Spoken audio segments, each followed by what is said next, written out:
Rabotai, Erev Shabbat Shalom. Pasha Vayigash. I have a big chidush to share. For me, it was a big chidush. Before we get there, we have to build a little bit. Parasha is interesting. Of course, this parasha talks about the famous revelation of Yosef.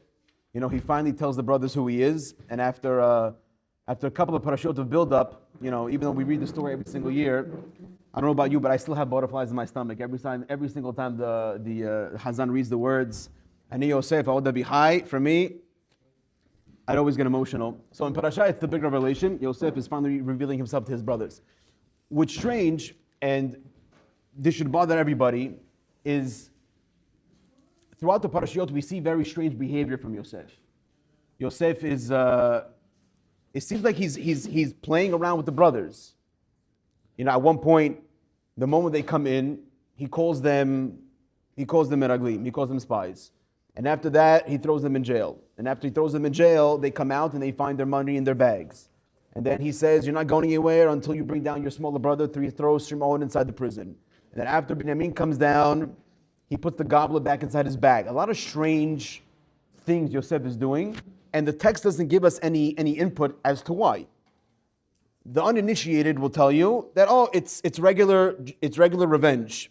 That just like the brothers, they throw Yosef into a pit, so therefore he's taking revenge on them, that he's also throwing them inside, the pits of Egypt. But again, that's just an answer that's absolute shtuyot. There's no way that Yosef, at his level, again, Yosef HaTzadik, the tremendous character that he was, would stoop so low to put the brothers in a situation where he took revenge on them. That's not what he's doing. So therefore, what is Yosef's behavior? Why is he going this back and forth with the brothers? Secondly, which is like the $1 million question, and a lot of Mefarshim ask this question, I'm sure everybody's wondering, is why doesn't Yosef let his father know that he's alive? That's a famous question, Rabotai. What's Peshat? What's Peshat that Yosef, after he comes out of prison, I understand that while he was in prison, obviously he can't do anything about that, but he's viceroy. Viceroy is, for all intents and purposes, he was king. So if you're king, and you know that you have full power to just simply send your father either a messenger or a letter, hi Abba, I'm alive, and I don't want you to worry anymore, so why doesn't Yosef do that? As a very simple interpretation, I saw in the book called Minchat Yehuda, which is Rabbi Yehuda Fataya, he says in one word, in one sentence, that Yosef believed that his father was dead. That's what he said. He believed his father was dead because he knew what he meant to his father. He knew that out of all his kids, Yosef was indeed the favorite. He knew that he was the child of Rachel. So for him, Yosef understood the connection he shared with his father. Therefore, he thought to himself, if my brothers sold me down the river, and my father believes that I'm dead, from emotional stress, Yaakov also died. Yeah, that's exactly what Chacham Yehuda Fataya says. Oh, you never thought of it? Oh, that's a big question. This is a big question. So on a very simple interpretation, the answer I saw last week, even though I wasn't looking for it, he says over there that he bemet thought that he passed, and therefore there's no point of me going back. That is a very simple interpretation. But I saw the Ramban. But before I share the Ramban, I want to take a look at the Pesukim. It says, You're saying the same question over. The same question over, yeah. So why not let somebody know? Let somebody know. Fine, I get it. Look at the very first source. Pasuk tells us, Yosef could not hold himself anymore. All these people that were standing there, take everybody out of here, and everybody was there, and then Yosef finally, he broke. The Targum on this pasuk says the words, Yosef li'it chasana. Li'it chasana comes from the word chosen. Chosen means strength. Yosef didn't have the strength anymore to hold it in, and therefore he just kind of exploded. He said the words, Ani Yosef Aoda Bichai, which has the implication that if Yosef could hold himself, he just couldn't. But if he could hold himself, he would have. So the question is, what did Yosef see? What happened in that situation that Yosef said, right now I can't handle this anymore, and now I have to break? Because again, the text doesn't give us any insight to what happened, and don't tell me it was the conversation, because this is not the first time he's conversing with the brothers. It's not the first time that they were there. History was repeating itself. So therefore, what happened to Yosef that at that moment that he couldn't have the strength anymore, that he just completely and utterly told the brothers the truth? So if you look in the Pesukim, this is the Ramban. The Ramban comes along and he says, back in last week's parasha, in Miketz, it says the first time Yosef saw the brothers, Pasuk tells us in the third source, Vayizkor Yosef et hachalomot. The moment he saw the brothers for the first time, this is when the brothers came down to buy food. All of a sudden, they rush the brothers in front of Yosef. And again, you have to think to yourself, why is Yosef picking on the brothers? We're talking about a case where there were probably, I don't know the number, but there were probably millions of people looking for food. So you're talking about a metropolis of Egypt. So many people are going through town to buy food. And Yosef Davka picks on these 10 guys that come in front of him, and he picks on them. And all of a sudden, the moment they show up, it's now, out of so many years, it's now that Yosef remembers the dreams that he had so long ago. So imagine right now, it's been 22 years. Yosef is 17 years old at the first time he had these dreams. And then he sees the brothers. He hasn't thought about the dreams since. At least we don't know that he thought about them. And boom, they're in front of him. And Pasuk tells us, "Vayizkor Yosef et hachalomot." Yosef now remembers the dreams. Asher chalam lehem, that he dreamt. Vayomar lehem. It's at this point he tells the brothers, "Miraglim atem." You are spies, and you came lirot et arvat haaretz batem. You came to see the nakedness of the land. So says the Ramban, what happened at this moment that Yosef right now decided to remember the dreams? Says the Ramban, this is a key Ramban in the Sugya, you must know this because he answers all the questions that we ask. Says the Ramban number 4, Ki Omar HaKatuv, Ki bir'ot Yosef et ahav hamishtahavim lo. The moment that the brothers came in and they bowed to him not because he's Yosef, because they didn't know that fact yet. They bowed to him because that was the proper etiquette. You come in front of the king of Egypt, you bow. The moment Yosef saw the brothers bowing, right then and there, he remembered, this is my dream. This is my dream. And Yosef said to himself, if this is my dream, now that I remember it, I have to do whatever I can to see the dream through. Zachar kol cholomot asher halam lehem. Now he remembers the dreams that he had. V'yada shelo nitkayem echad mehem pam hazot. He knows at this moment he had two dreams. Let's review the two dreams. A, he saw the sheaves of wheat bowing down to him. And 2, he saw the stars and the moon and the sun bowing down to him. So up until this point, Yosef said, I remember these dreams. And Yosef knew, by the way, Yosef was a prophet. So he knew that these dreams weren't just dreams, rather they were a stroke of prophecy. So he knows the dreams have to come true, but he knows at the same time they haven't come true yet. So the moment he sees the brothers come in and they're bowing down, he says to himself, this is now the dreams coming to fruition. He knew the explanation. He knew that when the sheaves were bowing down, it was in reference to his brothers. He knew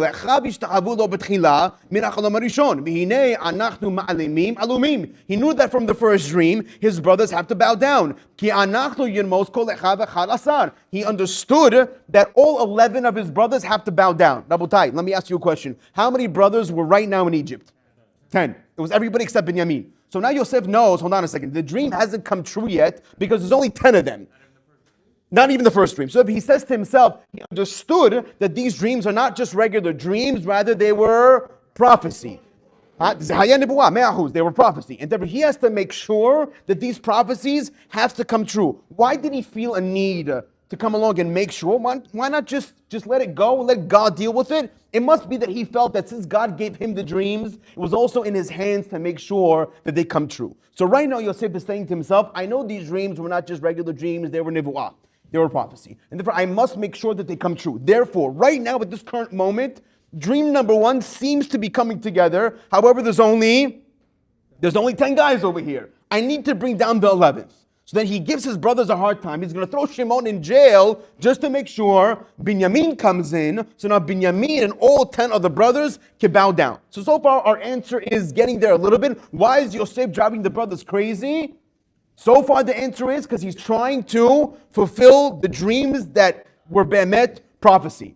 Continues the Ramban and he says, Upam shenit, and on the second time, yishtahavu lo hashemesh v'hayareach. And the second time, not only is her brothers going to bow down to him, but also his parents, the son of the moon, which is his father, and his mother who passed away, so his stepmother, which is going to be Bilhah, she also has to bow down. That's why Yosef is giving the brothers a hard time. Also bring down your father, because again, he's trying to make sure these dreams become a reality. Continues the Ramban and he says, Vekevan shelo ra'a Binyamin imahem. Once Yosef didn't see Binyamin with them, Hashav zot hatachbula. He came up with a plan. He came up with a trick. Sheya'alil alehem kidei sheyaviu gam Binyamin achiv elav. He gave them a hard time, so they bring Binyamin with him. Lekayem hachalom harishon techila, in order to make sure the first dream comes true. That's why in the beginning Yosef didn't just blurt out the moment he saw them. By the way, Guys, do you know who I am? I'm your brother. He didn't say that to the beginning because he realized that these dreams have to come true. And if he tells them that he's Yosef, they're not going to bow. If they don't bow, the dreams don't come true. Neither does the prophecy. Yosef was, why are you nodding your head? No. Again, Yosef realized that this is not a dream. Yosef realized that this is Nebu'ah. This is a prophecy. Oh, you're saying why do you need to bow down in general? There's not in this class, but there's a much deeper answer to why they had to bow down. But right now, let's just suffice, they had to bow down. Why? Next year, B'ezrat Hashem. But over here, he says they had to bow down. Yosef has to make sure that's true, and therefore he's moving the pieces on the chessboard to make sure that comes true. Therefore, it continues the Ramban and he says that's why he didn't want to reveal himself right away. And he continues. Ki haya aviv ba miyah belo safek. If he bemet called his brothers and he told them, I am Yosef, then his father comes down right away because he realizes that his son is alive. Now, time out. Now that he got his brothers to bow down to you, and now that, let's say, he told his brothers after they bowed down, by the way, I'm Yosef. Now when it comes to the second dream coming true, that now his father has to bow down, would you feel comfortable if your father, knowing that it's your son, knowing that he's the king of Egypt, now coming already and bowing down to you? I don't think Yosef would be comfortable for the fact by exploiting himself, telling his brothers, I am Yosef, and now having his father come down, even though again, Yosef, he's in the catch-22. I have to tell my brothers who I am, they have to bow down to me, so does my father, but at the same time, if I tell my father who I am, is he gonna bow? Am I gonna feel comfortable for the fact that he's bowing to me, knowing that I am his son?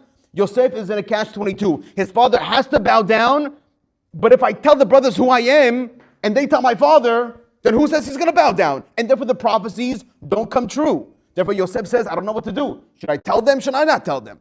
So all of a sudden comes the Gemara, and comes the Midrash, comes the Pesukim, comes the Ramban, and he says, after the first dream came true, he told them, לקיים החלום השני. ולולא כן היה יוסף חותך את גדול לצאת אביו ולעמידו ימים רבים בשכלו. Otherwise, what is Yosef doing? He's making his father suffer. Let's say Yosef's kavanah was to bother his brothers a little bit. How did he not think about his father's age? Says the Ramban, Yosef did very nice in order to make sure the dreams come to fruition, because he knew the dreams will come true in the greater picture. Now says the Ramban as follows, unbelievable. He comes up and he says, the only problem is that now Yosef has a big plan. I'm going to give my brothers a hard time. They're going to come, they're going to bow down to me. I'm not going to tell them who I am. And then I'm also going to pressure them to bring down my father. Because once I pressure them and Yaakov comes down, not knowing who I am, he's going to bow down to me in order to fulfill the dreams and everything will be fine. However, what happens? What goes wrong? Yehuda, in the middle of the conversation, if you pay attention to the Pesukim, Yehuda, it keeps on telling Yosef, it keeps on reminding Yosef how sick their father is. And listen, he tells him, if you don't give us back Shimon, our father's in bad shape. If you keep Binyamin, our father's in bad shape. And he keeps on telling Yosef how Yaakov is in a very deep and emotional state, that anything might break him at any moment, and therefore if something breaks him, what's going to happen to Yaakov? What's going to happen? He's going to die. Once Yosef hears the words that the father might die, says Yosef, hold on a second. If my father dies, the whole thing is not. The whole dream, the whole prophecy goes into the garbage. Therefore it says Yosef, he can't die, because if he dies, the dreams don't come true. But if I tell him who I am, he's not going to bow down. You see where Yosef is going through right now. He's in this catch-22. He's in this double-edged sword. He doesn't know what to do. Tell his father, he cannot, because he won't bow down. Not tell his father, he dies, and the dreams don't come true. Therefore, that's how Ramban explains the words, V'layachol Yosef litapek. Yosef cannot hold himself at that moment. He didn't have the correct strength to hold himself, because right now he was in a quandary. He was in a moral dilemma. What do I do with my dreams? Do I ruin the dream? Do I ruin the prophecy? Or do I tell my father or I don't tell my father, the dreams come true and my father dies? That's exactly what he thought, and now he's in trouble. So what happens at the end of the day? It's Ot Pshat. He comes along and he says, so now Yosef doesn't know what to do. So all of a sudden, he can't hold himself anymore, and he breaks. And Yosef, ha'od avichai. Oh, so now you're going to tell me. So now Yaakov knows. Yaakov knows what happened, yeah? Now Yaakov knows who he is. Do the dreams come true nonetheless?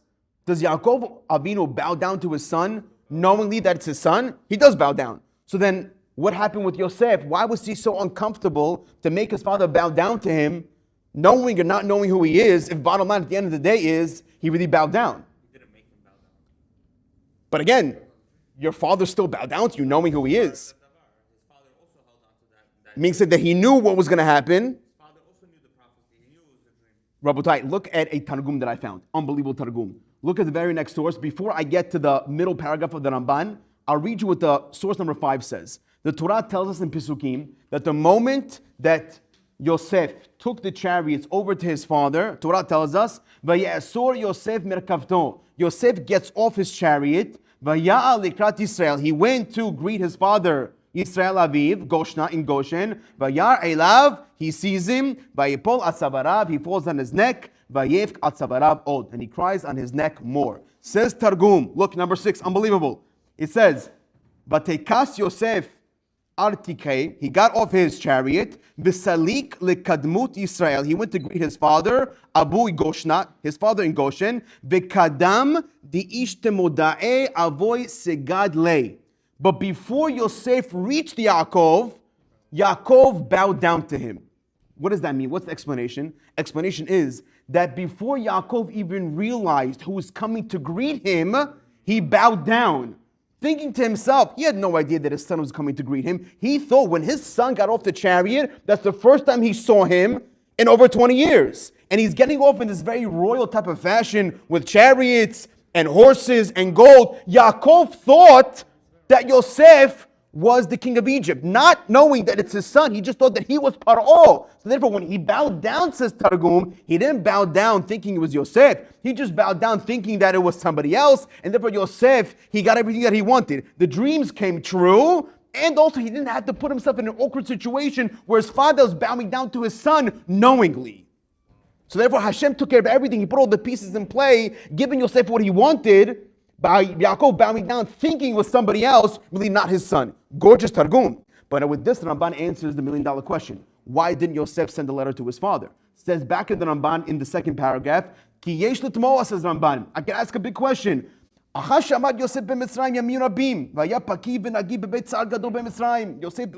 was a king, a viceroy in Egypt. Why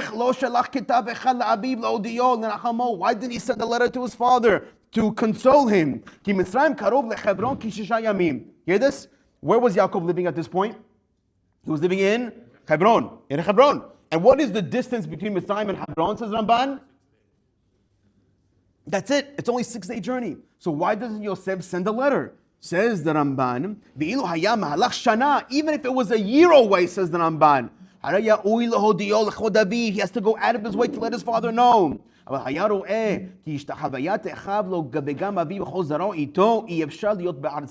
Yosef, he understood that the bowing down situation, it had to be in Egypt. It couldn't be anywhere else. I guess because the way he understood that was because since Paro had similar dreams and he interpreted the dreams of Paro and everything happened in Egypt, Yosef understood that the whole dream has to be mitkayem. It has to fulfill itself where? In Egypt. And therefore the only way to get his father to Egypt is by playing this whole charade. He wanted his father to see how much success that he had. And all the more so after Yosef heard the dream of Paro. Yosef understood the dreams must happen in Egypt, and therefore he didn't bother sending a letter to his father. That is the answer of the Ramban. Is that clear, Rabotai? So therefore, this whole back and forth, this whole merry-go-round that Yosef is playing with his brothers, that was only in order to make sure Yosef felt a responsibility to make sure these dreams come true, and therefore they have to bow down, and therefore that was the back and forth with the brothers. Very simple answer from the Ramban.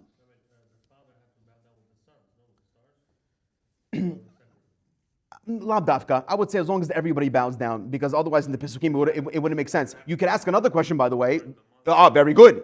Very good. Where was the mother? Again, if the sun and the moon has to bow down, at this point when Yaakov sees the king of Egypt coming, he bowed down. But where was the moon? Okay, I can answer that. Maybe Bilhah was with him. I can answer. Bilhah was with him.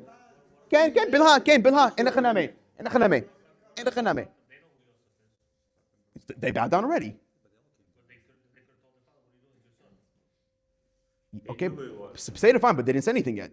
But they didn't say anything. They knew that he was there, that he was alive. But who says they were at that moment where Yaakov bowed down in order to tell him, what are you doing? That's your son. This happened at Goshen. First, the brothers bowed down to him in the palace. Then afterwards, when they finally found out who he was, when they moved Yaakov from Hebron to Goshen, Yosef went to go greet Yaakov at Goshen, and that's when Yaakov bowed down, not necessarily knowing that was his son coming to greet him. Two dreams are separate. So you want to say it has to be at the same time? Both the brothers and the father has to bow down at the same time? Okay, doesn't say that. Apparently, the fact that the brothers bowed down once and the father and Bilhah bowing down the second time, that was enough for them to make sure the dreams came true. If he was coming to Israel and want them, he cannot bear them because he's Israel. Bidyuk. When he comes to Egypt, It has to happen in Mitzrayim. Hazak. That is the interpretation of the Ramban. Comes the Rachaim HaKadosh in the second interpretation, and he says, look at source number 7, gentlemen. He says as follows, another answer. Why didn't Yosef send a letter to his father? Says Rachaim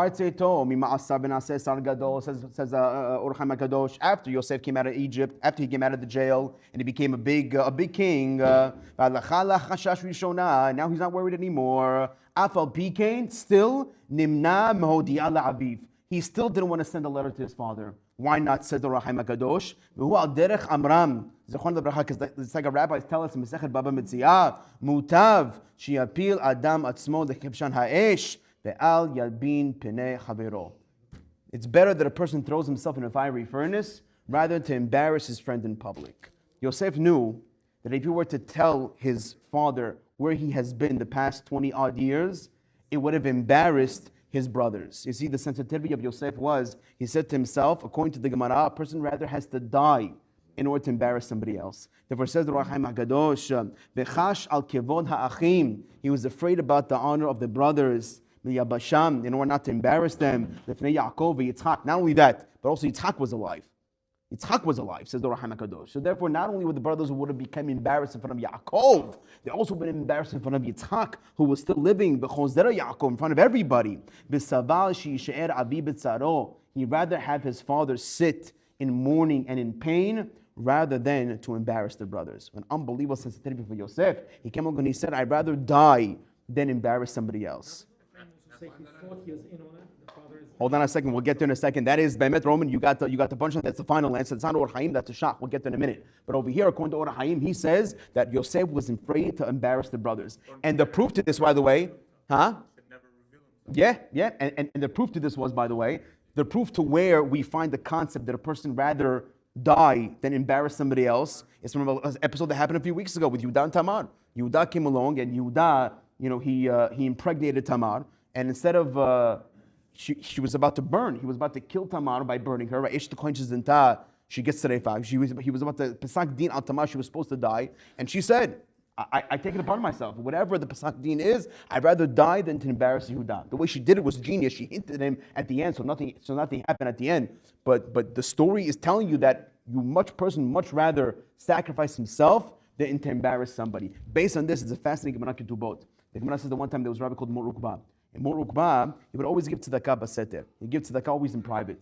And one time there was a couple that used to drop money inside their house, and he used to run away right after in order not to embarrass them. And the Gemara says, which is source number 8, Ketubot Daf Samech Zayin, the Gemara says that one time the person was really wondering, who is this generous man that's putting me money in my house every single week? And they decided they're going to watch. They're going to keep watch. What's going to happen with the door? All of a sudden, one day, Mor Ukba comes in the middle of the night, and he drops in the money. And the moment the person feels the money drop, they open the door in order to catch Mor Ukba in the act. And Mor Ukba didn't want to reveal himself, so he began to run away. And they started chasing him. They're running, until Mor Ukba came inside a bakery shop. And in the bakery shop, he noticed there was a furnace over there. And the furnace, the fire was on. The fire was with his wife. The fire was on, but they had just shoveled out all the coals. So it wasn't as hot, but it was still boiling hot in there. So in order not to embarrass the guy that gives tzedakah to, Mor Ukba, he runs inside the furnace and he closes the door. And the Gemara tells us that his feet were actually burning. At the end of the day, he came out. And the Gemara says, why did he do all this? The answer was, just in order not to embarrass the person who's giving tzedakah to. Says the Gemara number 8, Mor Ukba, Hava anya bishivute. Dahava ragil ko yomad deshadei le'arba zuzei bitzinorat dasha. Every single day, Morukba would deposit 4 zuz in this person's, the hinge of his door. Yom Ahad, one day, Amar, the poor person, he says, Izil it chazei man ka'aved bihahu. I'm going to see who is giving me all this money. Once he saw the knob of the door, it was shaking. Nafak batrayu. He ran after him. Rehut mikame. And Morukba, he ran away from him. Ailei lahu atunura. Dahave grifan nura. He went inside the furnace that was already shoveled out the coals. Dahave ka mikalyan kar'e de Morukba. And it was burning the feet of Morukba. Says the Gemara, Umay kulehai. Why would he torture himself like this? Amar Rabbi Yochanan, Mishum Rabbi Shimon Bar Yochai, Noach lo le'adam she'imsor atzmo l'tokif shan ha'esh. It's much better that you throw yourself into a fire, ve'al yabim perei havero berabim, and not to embarrass somebody else in public. Therefore, Morukba, he was worried about this person being embarrassed, and therefore, because of that, he decided it's much better that I burn my feet than I'd rather embarrass this man. Therefore, Yosef was working with the same mechanics. I'd much rather not talk and not tell my father who I am rather than to embarrass my brothers. Are you going to ask me? But bottom line is, He did reveal himself. So what's Peshat? The rabbis tell us that there was an unspoken truth between everybody that they would not talk about it. Right after Yosef revealed himself to his brothers and he revealed himself to Yaakov, they said to each other, we're just not going to discuss it. We're not going to talk about it. That's why you don't see it in the Torah. After Yaakov meets his son, you don't see too much communication between the two. Yaakov learns, but not with Yosef. Yaakov learns with who? With Menashe and Ephraim, because Yosef was afraid if they would restart the Chavruta they used to learn when he was a child, in the middle of the Chavruta, Yaakov would ask him, no, Yosef, what happened to you? How come? How come you didn't say anything? How come? And Yosef would have to tell him the truth. And therefore, he wanted to avoid that situation. Therefore, Yaakov was in Goshen, Yosef was in the capital, he was in Cairo, and therefore, not too much back and forth between them, because Bemet, he was afraid about embarrassing his brothers. Yaakov knew, but he didn't know exactly what was the details of the story. Again, not in order to embarrass his sons. He says your main shore, right? Yeah. He gave a hint that you were her. He hinted it, but again, they didn't want to say all the details because again, he didn't want to embarrass his brothers. I saw an amazing story right before I came. I got a new book from Rabbi Pesach Kron. It's called the Grandeur of the Maggid. He tells a story in the very first page. He said that one time there was a family living in Harnof. I think their names were the Wagners. Yeah, Reb Hillel Wagner and his wife. They had 7 kids. And the story goes that they lived in Harnof and they didn't have a car. But every single summer, they would rent a van with all the kids and would take the kids on a summer trip. But they were very frugal. What does frugal mean, Morty? Not cheap, but they were careful with their money. They're very economical. They're very misudar also. And they said to themselves, if we just take the kids on a trip and it's wild and we're going to spend too much money. Therefore, they had a very specific itinerary plan for the trip. They bought snacks from before, so the kids don't have to go shopping at different places. They give the kids allowance. This is how much you're getting for this trip. No more, no less. So therefore, whatever you want to spend on souvenirs, whatever you want to spend on ice cream, that's what you could spend. But more than that, you're not getting. And they would show the kids the itinerary before the trip. And they would tell them, this is what we're doing. We're not deviating from the plan. And this is what we have planned. So therefore, the kids understood. And therefore, there was a lot of fun stuff. It's not like they did boring stuff. They would go kayaking, and they would go sightseeing, and they would have picnics, and they would go jet skiing. They did a lot of fun things, but you have to stick to the plan so you don't waste too much money. Listen to the story. So what happens? And Bemet, they're having a great time. They get inside the van. They rent a van. They're traveling. They go to Tveria. They go here. They go there. And right after a picnic, looking over the Mediterranean, one of the sons of the Wagner family says, Abba, I have to go to the bathroom. So there's a restaurant, kosher restaurant. It was called Sfat Hayam. It was right there. So he walks inside, and there's a clear sign on the door that says, no bathrooms, only for customers. So he felt bad, but the waitress, her name was Yafit. She was standing there, and he says, listen, my son really has to go to the bathroom, and we're backpacking. What's it called? You're traveling in the van, and we don't have any bathroom. Do you mind if he uses the bathroom? So Yafit felt bad, and she said, you know what? Go ahead, go use the bathroom. So as he's approaching the bathroom, the head waiter comes out. His name was Rafi. And he says, can I help you? And he says, yes, I'm just using the bathroom with my son. And for some reason, must have been that Rafi was in a very bad mood. And he begins to berate Reb Hillel Wagner and his son. He begins yelling at them in front of everybody. How could you do this? Don't you see there's a clear sign on the door? What kind of chutzpah is this? How could you use an establishment for the bathroom if you're not going to buy anything? How dare you? You're religious people. Oh, and everybody's looking. Everybody put down their forks and they're looking. Tremendous chilul Hashem. And now Mr. Hillel looks over at Yafit because she knows and he knows that she gave him permission and she's turning all different colors. And he's thinking to himself, what do I do? What do I do? Do I embarrass her and say it's her fault? She allowed me? Do I yell back at him? What would you do in this situation? You have exactly 5 seconds to think. What would you do? So all of a sudden, all of a sudden, Mr. Hillel Wagner, Reb Hillel Wagner, he says, But they feel bad, they go and buy they buy the cheapest thing. Mr. Reb Hillel Wagner says, I don't know why you're getting so excited about. He says, I am a customer of this restaurant. I came to sit down to eat. My wife and my kids are in the car, and I'm just taking my son to use the bathroom. And all of a sudden, Mr. Rafi, the head waiter, he was very embarrassed. He said, okay, of course, I'm so sorry. They ended up setting a huge table for them. And the kids were very excited because the kids, A, never been to a restaurant before, B, never seen their parents at a restaurant before, and they began thinking to themselves, what trip do we have to give up from our summer trip in order to sit down at this restaurant? They're all sitting down, they're all excited, and their father tells them, you can get one dish and one drink. And the kids are absolutely ecstatic. They're so excited. And as they're eating, all of a sudden, by dessert time, all 8 waiters from the restaurant, they come out with ice cream and sprinkles and like the thing that goes off, the firecrackers. And Reb Hillel says, there must be a mistake. We didn't order dessert. And the manager sits down next to him and he says, I need to tell you something, he says. He says that after you sat down, Yafit, this waitress, she came to the kitchen and she started crying. And she told us the whole story, how she gave you permission to come inside and how you didn't rat her out because you were afraid to embarrass her, he says. He goes, anybody that's willing to do that for a waitress here can eat here anytime they want. So he ended up giving him a credit card that said, if you want to eat next time at Sfat Hayam, 50% off. So he goes, okay, fine, but can I have the bill right now? He goes, no. He goes, at this restaurant, we only bill people. We don't bill angels. Unbelievable story, Rabbi Pesach Kron. We only bill people, we do not bill angels. An unbelievable line.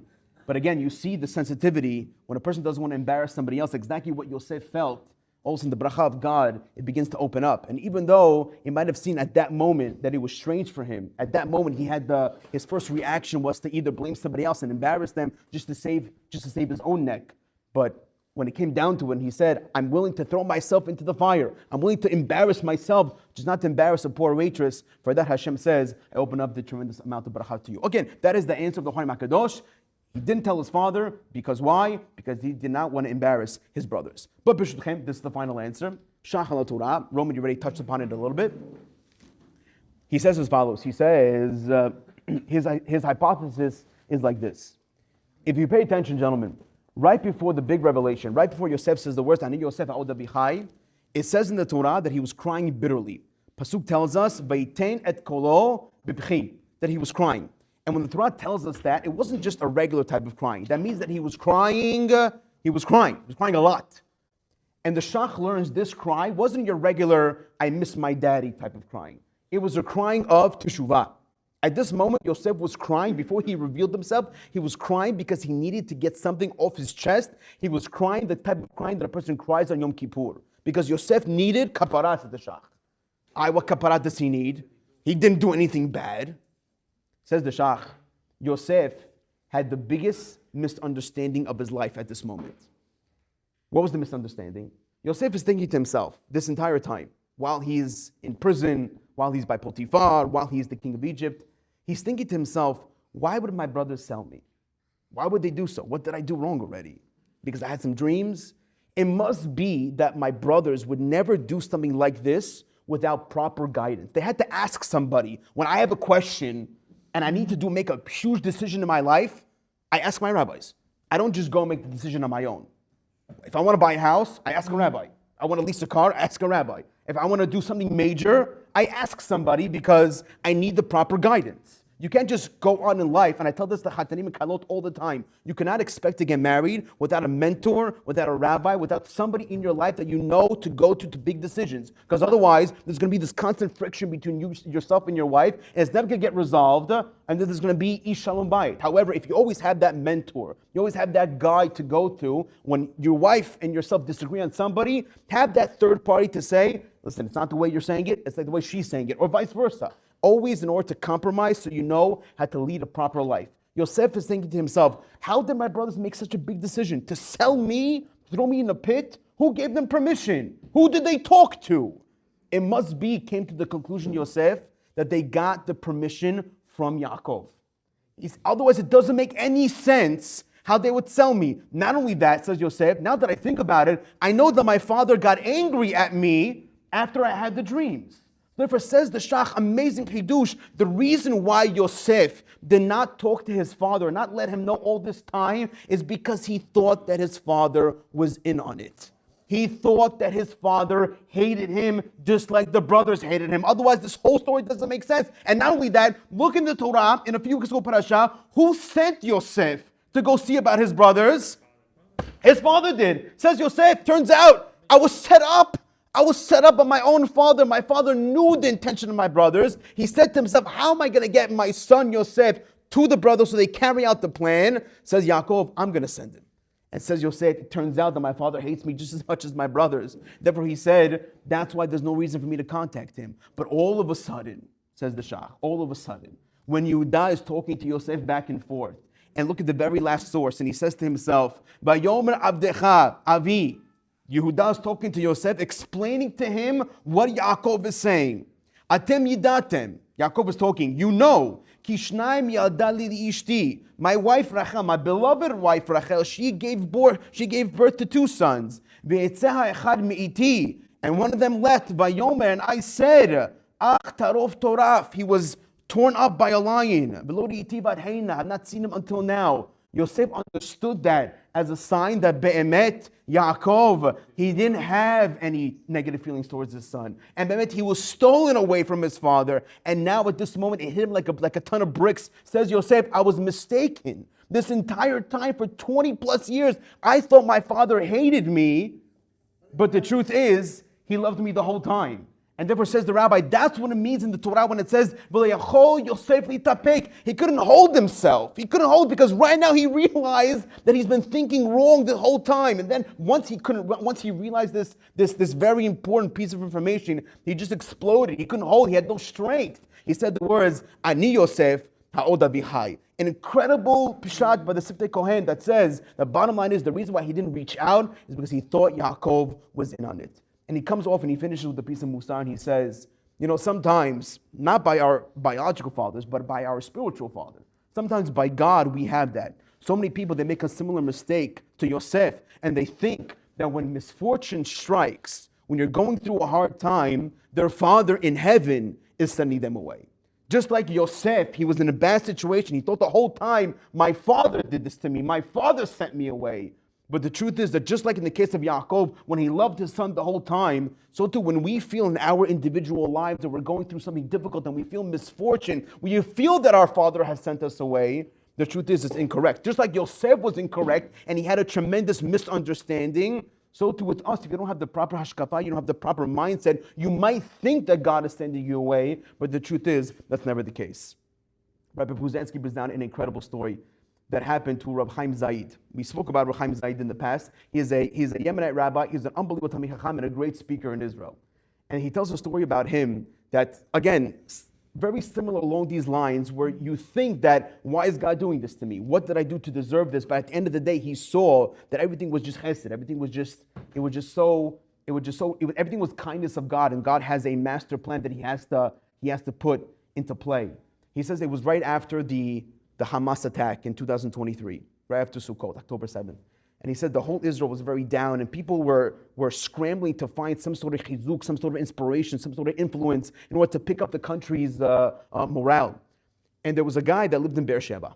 And he calls Rabbi Zaid on the phone and he said, Rabbi Zaid, he goes, I need to do something for my town. Everybody's so broken. He goes, I want to donate a Sefer Torah. I want to make a hachnasat Sefer Torah in a couple of weeks. and I want you to be the speaker. I love your Torah so much, and a lot of people get inspired by you. I want you to be the guy that speaks at the Haknasa. He says, great. He goes, what's the date? He tells him the date. He goes, I can't. He goes, why not? He goes, because I have another event. Beersheba is in the south. I have another event, 2 events actually, in the north on that day. I have a speaking engagement in the morning, speaking engagement in the afternoon, and there is just no way that I can make it from the north to the south on time. I just won't make it. And the guy didn't take no for an answer. He goes, no, Reb Chaim Zaid, you don't understand. You have to be here. It was everybody in my town, they love listening to your lectures. You're the only guy that can uplift us. Therefore, you have to come. And Reb Chaim Zaid, he felt the genuine, ask in this guy's voice. And he said, you know what? Even though it's going to be difficult for me, I'm going to try to make the trip. Comes that Sunday, Chaim Zaid in the morning, he goes all the way to the north. He speaks at engagement number 1, speaks at engagement number 2, and after he finishes, he was utterly exhausted and drained. But he said to himself, you know what? People need me. People need me at this spot, and I just have to go. So he tells his driver, we have to go now all the way to Beersheba. He goes, Beersheba, Rabbi, it's at least 3 hours away. He goes, what can we do? People need me. He goes, Rabbi, I can't. I'm too tired. And he walked away. So Chaim Zaid has another choice that he either doesn't go or he drives himself. He gets inside the car, starts the engine, and he begins making the 3-hour drive. But as he's driving, he puts in his phone how long it's going to take him. Instead of 3 hours, there was an accident on the road. 3 hours turned into 5 hours. 5 hours from the north all the way to Beersheba. He gets to the address, gets to the shul where the Haknasa was supposed to be, but it's quiet. He's like, something doesn't make sense. Where's the music? Where's the DJ? Where's the car that walks with the Sefer Torah? Where's the people? Where's the catering? There's nothing here. He goes to the door, he tries it, and the door's locked. He's like, do I have the right address? He checks it again. Bemet, it is the right address. And as somebody's passing by, Reb Chaim Zaid says, excuse me, isn't this supposed to be Haknasat today? He goes, oh, he recognized him. He goes, oh, Reb Chaim Zaid. He goes, no one told you? It's not this week. It's next week. Why? I drove 5 hours for you to tell me that it's next week? He goes, you know what? Do you happen to have the address of the guy who donated the Sefer? He goes, yeah, he lives over there. He goes to his house, he knocks on the door, and the man's wife opens the door. And again, she recognized him. She goes, Chaim Zaid, I'm so sorry. You came all the way here. No one told you it's next week? He goes, nobody told me, but can I speak to your husband? She goes, hold on a second. She leaves the door ajar a little bit, and from the door, Chaim Zaid could see that the husband is laying down on the couch reading a newspaper. And he hears his wife saying, Chaim Zaid is by the door. He made a mistake on the dates. The husband says, tell him I'm not available, and just shut the door. Why? Tell him I'm not available, and just shut the door. She comes over to the door, and she says, I'm sorry, Reb Chaim Zaid, my husband is not available. And before he can get a word out, she slams the door in his face. He had so much anger at that point in his heart. He had so much hakbada on this guy. But he says to himself, Hashem is testing me.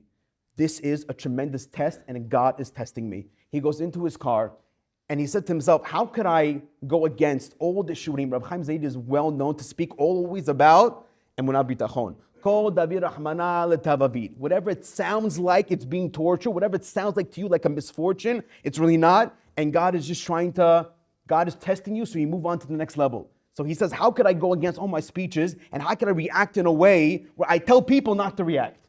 He gets inside his car, he puts in some music, and he says it's worked many times over, where music, if you get into it and you begin singing along, it's used as a way to expulse all the negative feelings off your heart. So he gets into it, he begins dancing, and after he finishes, he says, you know what, Hashem, I'm mivater. I have no angry feelings against this guy. He begins driving back home, and he stops at a gas station in Beersheba to get some gas and get a bottle of soda. And as he's there, the moment he walks in, a guy from the other side of the gas station says, Chaim Zaid, I cannot believe it, you're here. He gives him a big hug, and he has no idea why this guy's hugging him. He goes, do I know you? He goes, I have to tell you the craziest story. He goes, I just came from a Shiva house. A family that lives here, the parents lost their son in the war. They just got the news today. And the mother was crying uncontrollably. And people were saying, what can we do for you? Can we help you? She goes, nobody can help me except Rabbi Chaim Zaid. He goes, why? Because my son who died, he used to love Chaim Zaid lectures. In fact, he had an MP3 before he left to Gaza. He filled that MP3 with all your shu'urim just so he can listen while he's there. I'm not going to have consolation unless Chaim Zaid walks in. Wow, at this moment, Chaim Zaid, he understood that God had to bring him for 5 hours to make that trip. He was shocked for the second time today. First time he got a door slammed in his face. The second time someone is telling him that God is calling him, this woman is calling on him in order to bring him consolation. He walks inside the house. Just by seeing him, the mother was already got her composure and begins to talk with her, words of emunah, whatever hizuk he could give. And as he's about to leave, he says to himself, you know what? I'm not doing enough. I'm not doing enough. He turns around, he puts his hand in the mezuzah, true story, puts his hand in the mezuzah, and he makes an announcement. He goes, Rabotai, he goes, just now, he goes, I went through one of the greatest tests in my life. God was testing me a tremendous amount. I felt like God was throwing me on the side. He goes, but I gathered my thoughts. I was mithazik and emunah, and I said to myself, the reason why God wants me here is because something great is about to come. He looks at the mother of the boy and he says, I want to give you that zechut, the zechut that I just got by overcoming my anger and forgiving this man. I want to give you that zechut.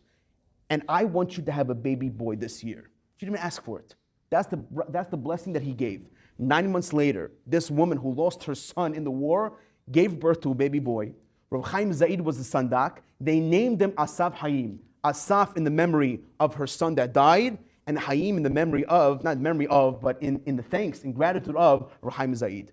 An unbelievable story, a true story, but you see at the same time that sometimes when we think that God has thrown us to the side, when we think that misfortune has struck and therefore our Father has left us, we learn a lesson from Yosef that even though we thought that was true, even though I thought my Father has left me, the truth is, HaKadosh Baruch Hu, He never leaves us. And no matter how difficult it is, no matter how sometimes we're in the crux and we're in the dirt and we think to ourselves, maybe there's no way of getting out, God says, even there, I'm going to be with you. Therefore, let's review the last 3 answers and we're finished. According to the Ramban, why didn't Yosef send a letter?